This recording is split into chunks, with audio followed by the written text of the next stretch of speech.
Why don't you marry me? I'm a better match for you than that plain Emily, my sister said, draping her arm over my husband's shoulder and sidling up to him. At that moment, all the restraint I'd managed to hold onto crumbled. The tightly wound thread within me snapped, and I shouted, "Stop fooling around. You've always been like this." Then I lunged at my sister. As she toppled over, still caught in her awkward position, her wide eyes locked onto mine. A hush fell over the scene. This is the story of the chaotic end of my dreadful sister, and I reached. My name is Emily, and I am 27 years old. After graduating from the literature department of a state university, I've been working as a librarian at a public library. During my lunch break, I checked my smartphone and saw a message from my older sister, Michelle. "I'm going to use your blue sandals. They still look new, but that's fine, right?" I sighed, knowing she hadn't changed. Michelle had always been like this, even as kids. If I had something she wanted, she would quickly take it, get bored, and then toss it back to me. Despite being family, she was incredibly beautiful, adored by adults, and often likened to a French doll. She attended a prestigious private university on recommendation and even won a beauty pageant there. Now she uses her looks as a receptionist at a reputable company, living a life straight out of a fairy tale. In contrast, I am quite plain, with a typical American face. People often tell me, "Emily, you look like a traditional doll." Maybe it's my sister's constant bullying, but I've always been shy and introverted. While Michelle played with dolls, I would sit alone, quietly reading a book. But I was content with that, dreaming of a life surrounded by books. I worked hard toward that goal, and now I work as a librarian, a job I've always wanted. Processing checkouts, scanning barcodes, and finding books for library patrons is my daily routine. As I work, memories from high school often resurface. Attending the same school as Michelle was exhausting, constantly hearing comments like, "Is this what Michelle's sister is like?" My one solace was writing book reviews of my favorite books as part of the library committee's activities. While most high school students focus on clubs and relationships, I kept writing, hoping others would appreciate the charm of my favorite books, even if I knew no one would read them. However, there was one person who would eagerly devour my reviews and borrow the books I recommended one by one. This male student was a year ahead of me, and although we never spoke beyond the borrowing process due to my introverted nature, I remembered his name well from the library card. I often found myself wondering about him, how he was doing, if he still found joy in reading books. He was the one who ignited my passion for literature, the person who made me continue to cherish books. Then, one day, a marriage proposal arrived for my older sister, Michelle, at the age of 28. It was only natural for such discussions to arise. During a family gathering, Michelle dramatically tossed the blind date photos and the man's profile onto the table, startling me mid-meal. "What's he like?" my mother inquired. "He's just a chubby, nerdy-looking guy, currently working as a temp," Michelle replied disdainfully. "Why do I have to go on a blind date with him?" she grumbled. I couldn't help but interject. "Well, if you're not interested, just reject him." Michelle sighed. "But he's related to an executive at our client's company. I can't afford to offend him." Then a gleam crossed her face as she turned to me. "Oh, I know. Emily, why don't you go on the blind date instead?" I was taken aback by her suggestion. "What? Me?" I stammered. Michelle hastily continued, "You're quite the respectable nerd yourself, aren't you? You might hit it off with him. Since you're not exactly a knockout, he might be perfect for you. Please take my place this weekend." I hesitated, feeling uneasy about the idea. But I don't want to go either, and it would be dishonest to the other party. How could I explain going your place? Michelle insisted. "It'll be fine as long as you go. Just don't embarrass me. Take the photos and profile." Reluctantly, I accepted the task, though I couldn't help but emit a surprised sound as I examined the materials. "Is there a problem?" Michelle asked, sensing my hesitation. "No, no problem at all." "Thank you, Michelle. I'll give it a shot," I replied, mustering a smile. Michelle grinned. "Ah, so you actually like that chubby nerd. Well, they're all yours now. Here's to the birth of the nerdy couple." Ignoring her teasing tone, I braced myself for the upcoming blind date, uncertain of what to expect. I continued to study the blind date photo and the man's profile. On the day of the blind date, I apologized to him for Michelle's abruptness and expressed my desire to go on the blind date with him instead. The man sitting across from me was indeed a little chubby and had a hint of a nerdy aura about him, but he looked exactly as I remembered. The man I was meeting with was none other than the one who used to borrow books after reading my reviews. He looked at me curiously and said, "Were you, by any chance, the librarian at our high school?" "Yes, that's me," I replied, recognizing him as well. From there, we immediately struck up a conversation about our high school days and our shared love of books, marking the beginning of my relationship with him. His name was Thomas, and he had been in the same class year as Michelle, though she seemed to have no memory of him. During one of our dates, Thomas told me, "Honestly, Emily, if Michelle had come instead of you, I would have turned her down. Her reputation precedes her, and not in a good way. However, knowing me, Michelle would have probably dismissed me first." "I'm truly sorry about my sister's past behavior," I said, "but I'm glad to reconnect with you, Thomas. I think you're wonderful. If you're self-conscious about your appearance, why don't we work on improving it together?" I suggested. "You're right," Thomas agreed. "I've been so focused on work that I've neglected exercise and my appearance. I'll make an effort so you won't be disappointed." "I'm glad to hear that," I reassured him. "But know that your appearance has never been an issue for me." Our conversations and dates flowed smoothly, fostering a genuine connection between us. I received a marriage proposal from Thomas, and we decided to tie the knot. My sister, who initially remarked that she had seen the fat guy's face before, did not attend the event. Nonetheless, our families gathered for the occasion, showering us with warmth and blessings. We found a new home and began building our life together. Then, on our wedding day, as we prepared to walk down the aisle, my sister couldn't resist mocking me. "Getting married in a church these days, so typical of plain old Emily. That dress makes you look like a classic American doll." I tried to brush off her comments, asking her to please refrain from negativity on such an important day.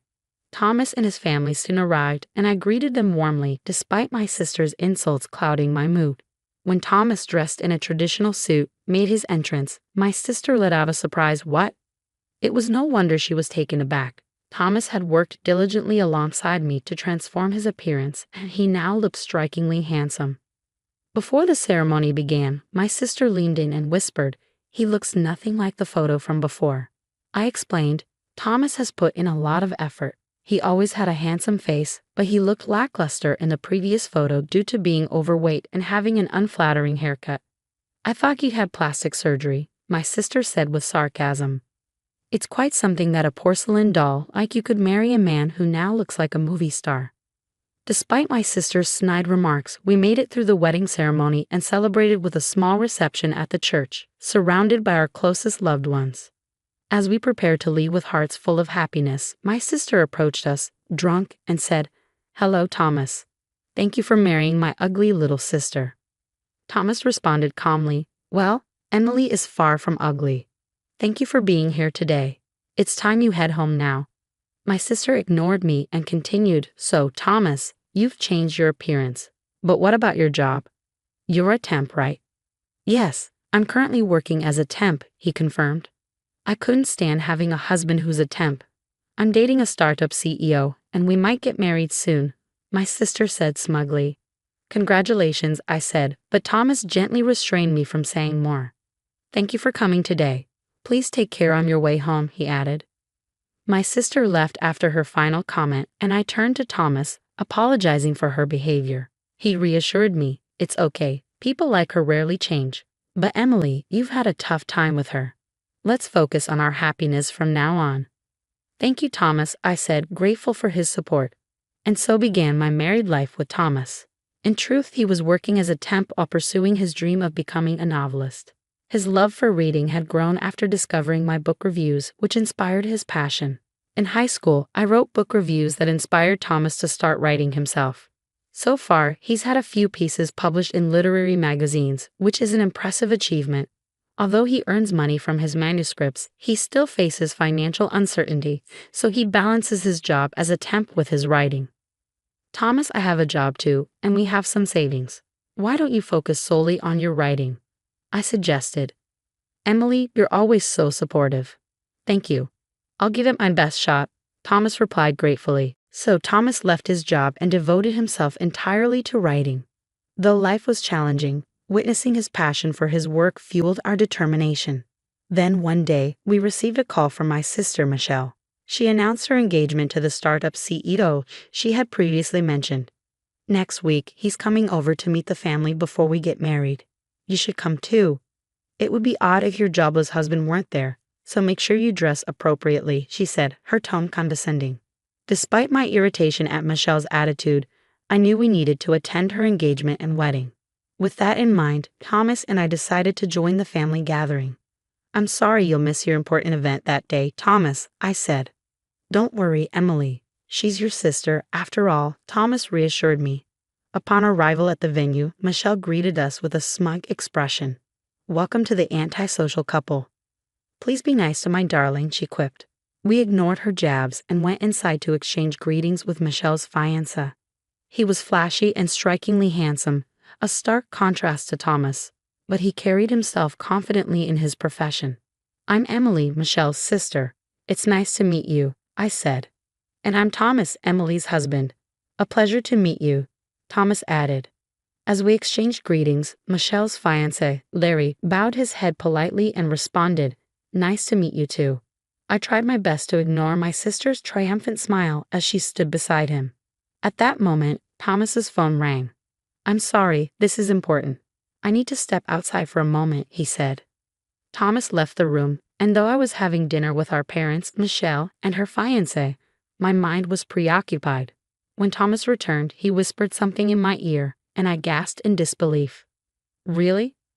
Congratulations, Thomas. That's incredible, I exclaimed, unable to contain my excitement. My mother, surprised by my outburst, asked, What's going on? Not now, Emily. Thomas's novel just won a major literary award, and it's going to be adapted into a movie. Is that true? Congratulations, Thomas, my mother exclaimed, her face lighting up with joy. Yes, that's fantastic news, Thomas. All the support Emily has given you has paid off. Our parents were thrilled, and Larry joined in with his own congratulations. That's wonderful news, Thomas. Let's raise a glass to celebrate. I'm sorry, but I have to give some interviews about the award, Thomas said. As Thomas prepared to leave, my mother began to remark, Well, I guess that's it for Thomas and Emily, when suddenly something unexpected happened involving Michelle. Michelle abruptly stood up from her seat next to Larry and walked over to us, positioning herself between Thomas and me. Hey sis, shut up, you ugly, she began in an icy tone. Thomas, why don't we get married? I'm a far better match for a successful award-winning author like you than someone like Emily, she suggested with a smirk as she placed a hand on Thomas's shoulder and leaned in close to him. I felt my world shatter around me. Michelle always desired what I had, and once she was done with it, she cast it aside. She consistently belittled Thomas and me, but as family, I had always put up with her. This time, however, I could no longer hold back. A rush of tension surged through me and I shouted, That's enough, Michelle. You've always been like this, as I lunged at her. She stumbled back and fell awkwardly to the ground. Thomas, who had been leaning on Michelle, jumped away. Michelle sat on the carpet, stunned, her wide eyes filled with surprise. What on earth are you doing? She cried. That's exactly what I should ask you. What were you thinking? Thomas's voice was cold and sharp as he looked down at her with disdain. I mean, I was offering to marry you, she stammered. Even if I were the last man on earth, I'd say no.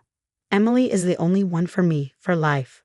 What's so good about Emily? I'm prettier. My figure is better, Michelle protested. Emily is not only beautiful on the outside but also on the inside, unlike you, Thomas retorted. She's been my support all this time, the reason I achieved these awards. Something you could never accomplish. Thomas walked over and put his arm around my shoulders. I could feel my anger toward Michelle slowly dissipating and warm tears streamed down my face. How dare you reject me after all my advances? Michelle's face flushed red, her voice shaking. Michelle, what are you doing? Do you even understand the significance of this occasion? Our parents scolded her, now fully aware of the situation. Looking as though she had just awakened from a dream, Michelle rushed back to Larry. I'm sorry, Larry, she apologized. Looks like it's going to be you after all, Larry said, exasperated, straightening his tie. That's enough. Stop talking. Who would want to marry someone who throws herself at a married man during a family gathering? He paused, then continued, let's call off the engagement. I'm sure you understand why. Our parents turned pale and could only nod in agreement. Wait, even you, Larry? I've already announced our upcoming wedding to everyone. What happens if you back out now? My sister shouted. Larry responded calmly, it's time for me to take my leave. Congratulations once again, Thomas. All the best to you both. Thomas and I bowed as Larry left the room. Wait, Larry, Michelle cried out, but her desperate calls were in vain. I am disgusted. Don't show your face for a while, our parents said to Michelle before they too left the restaurant, casting her a contemptuous glance. Emily, let's go home, Thomas said as he reached for my hand and gave it a comforting squeeze. I held on to him tightly, and as we left the restaurant, I turned back to see my sister, dazed, collapsing in her seat. Fast forward a few months after the end of her engagement with Larry, and my sister seemed downcast for a while. But she soon began seeking a new partner, though she only focused on high-profile men who appeared put off by her mercenary attitude. My sister's once famed beauty is starting to fade with age, which may make her quest for marriage more difficult. Meanwhile, Thomas was kept busy with award ceremonies, interviews, and film releases following his literary success. He has since been able to shift his focus back to his writing projects. Thomas has always been a kind and devoted husband, and now he is known as a loving partner, frequently sharing stories about me during interviews. Supporting my growing belly as our child develops, I pledge to stand by Thomas's side and support him always.